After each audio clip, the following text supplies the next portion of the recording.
আমি এই সিনেমাটাকে দেখে আমার মনে হয়েছে this is my film, because আমার মাকেও আমি সামলাই। আমার মাও, আমার বাবা মারা যাওয়ার পর আমার মার সাথেই আমার সব কিছুই আসলে আমার মা। সো আমার মাকেও আমি এভাবেই ডিল করি, এভাবেই টেক কেয়ার করি, চেষ্টা করি আমার মাকে খুব ভালোভাবে রাখতে। সো এই ফিল্মটা আসলে বলবো যে আমার ফিল্ম। আমার দেখে মনে হয়েছে আমি আমার নিজেকে দেখতে পেয়েছি স্ক্রিনের সামনে। আর প্রত্যেকটা চরিত্রের জন্য যে সকল কাস্টিংরা আছেন, যারা অ্যাক্টিং করেছেন, আমার কাছে ঘৃণা করে মনে হয়নি যে তারা অ্যাক্টিং করেছে।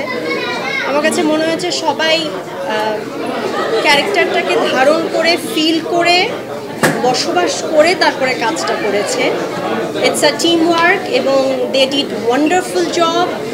That's I must say this is a wonderful film, everyone should watch it. এবং আমার পার্সোনালি অনেক ভালো লেগেছে। আমি নিশোর মতো সুন্দর করে বলতে পারবো না, আমি একটু ইমোশনাল হয়ে আছি।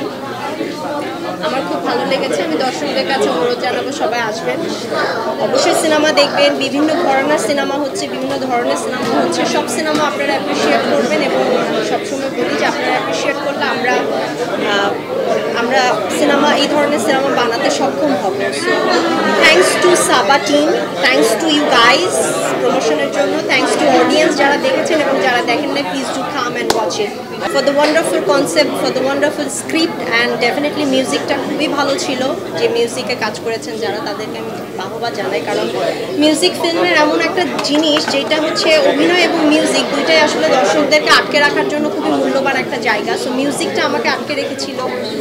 আর আমি এই সিনেমাটাকে যদি এক লাইনে বলা হয় আমাকে, আমি বলবো দিস ইজ আমার খবরের কাগজ, নিখাত, নির্ভীক, নিরপেক্ষ।